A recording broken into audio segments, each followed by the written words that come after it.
pais perguntavam assim, como é que quer passar as férias? E os filhos decidem. Né? Não que os filhos não possam participar, mas houve uma inversão. Houve uma inversão de tal maneira que as crianças mandam. E os pais, via de regra, para não se incomodarem com os filhos, fazem todas as vontades, achando que com isso estão fazendo uma grande coisa. E estão deseducando os filhos, deixando de ensinar a coisa mais importante, que na prevenção das drogas, do ponto de vista psicológico, é a questão da capacidade de esperar, a capacidade de dizer não. Os pais, quando existem os pais, porque hoje nós temos ainda mais esse problema, os pais sequer suportam chegar juntos, pai e mãe, na adolescência dos filhos. Já se separaram antes.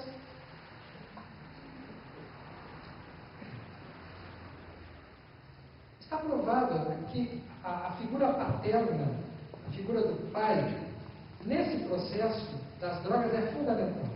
Da mesma forma que quando na maternidade, quando nasce um bebê, a enfermeira acorda, quem é a mãe? Quando a gente chega a atender um rapaz com uso de drogas, a primeira pergunta que a gente faz é quem é o pai? Porque é comum que o pai, naquele período, não todos os casos, mas examine, ele ou não existe, né?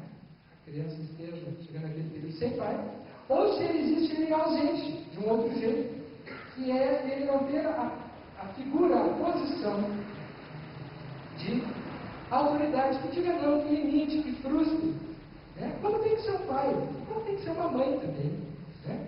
Porque os pais são aqueles que são amigos dos filhos, que fazem os filhos terem amor, carinho também, mas principalmente também aqueles pais que dizem não, hoje tu não vai fazer, hoje tu tem que estudar, nessa festa tu não vai, com quem tu vai sair fim de semana, quem são essas pessoas?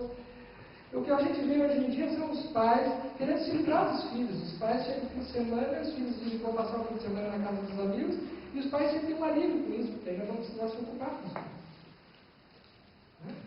Então vejam, estamos fazendo um panorama geral para mostrar que este contexto emocional de descompromisso com a família é caldo de cultura, é condição direta, favorecedora para o uso de drogas. Isso quando o pai já não tem um vício, né? Ele não quer que o filho use drogas, mas ele bebe sempre um drinkzinho no final do dia. E a mãe não tem vício nenhum, a não ser todo final da tarde no supermercado fazer umas comprinhas. Ou nas lojas, fim de semana, fazer umas comprinhas. Ela é viciada em compras. É vício também. Quando a pessoa não sabe dizer não para si, quando a pessoa não sabe dizer não para comer, quando não sabe dizer não para comprar, quando não sabe dizer não para gastar, quando não sabe dizer não para beber, ela é viciada também. E ela está ensinando para os filhos a serem viciados. Eles vão ser viciados em droga. E estão copiando o poder do dono de casa. Tá bem, é isso. Então, sendo mais enfático, assim, porque é preciso fazer essa autorreflexão também. Somos nós a primeira estrutura e mais importante que pode dar uma sustentação nessa questão das drogas é a família, sem sombra de dúvida. Tanto é, e falávamos na figura do pai, que é uma figura fundamental na construção de uma capacidade de autogerenciamento mental de um jovem. Como é que se chama o traficante? Como é que se chama? O patrão. O patrão vem do pai, não é? O pai é aquele que diz não e o filho fica bravo com o pai, briga com o pai e tem que obedecer o pai. E depois ele tem acordo, enfim, é aquela figura que ele pode transitar ao afeto. Como ele não encontra essa figura dentro de casa, ele encontra na esquina da escola, ele encontra nas ruas alguém sedutor que tem uma coisinha muito legal para oferecer.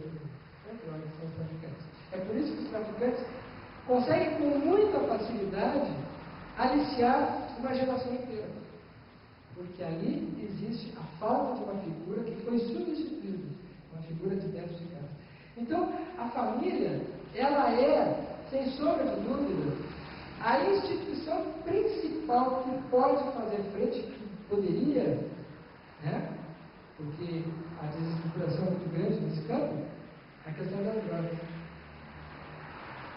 Essa incapacidade de suportar frustrações, essa incapacidade de ouvir não, né? Somada a esse circuito de recompensa, que já é biológico e que é acionado por essas substâncias que são cada vez mais perigosas, né? Encontra a permissão de um ambiente social que é propício também ao uso de drogas. Nós vemos que as autoridades, que deveriam ser as primeiras a estarem preocupadas com os índices, com as taxas, com o prejuízo social, ao invés de se posicionarem nesta que é uma colocação científica, que é uma colocação séria, preferem se posicionar politicamente. E aí nós vemos uma ministra do meio ambiente dançando em público, né, e fazendo a apologia da descriminalização da maconha, aprovando a medida que foi feita na Argentina. Né? A gente vê que é um discurso político para agradar a população. Existem comissões políticas hoje que estudam a questão das drogas, mas as principais comissões não têm especialistas. Não há médicos. Existem políticos. Existem artistas. Existem pessoas, pensadores, mas que participam muito mais de um outro tipo de ambiente. Não são aqueles que atendem o jovem que ir no trem, em overdose. Não são aqueles que estão no trânsito, atendendo os acidentados, nos prontos-socorro, vendo as famílias destruídas, daquela geração que pedia liberdade. Nós vemos figuras que nós temos o maior respeito, que foram os líderes, e são os líderes do nosso país, fazendo a apologia da descriminalização de determinadas drogas. Quando deveria ser um momento de colocar ordem, de colocar responsabilidade, de fazer campanhas chamando a atenção para os danos, para os riscos, e não fazendo apologia política daquilo que é o mais bonito. Está provado que nos países onde houve a descriminalização, aumentou o uso de drogas. Né?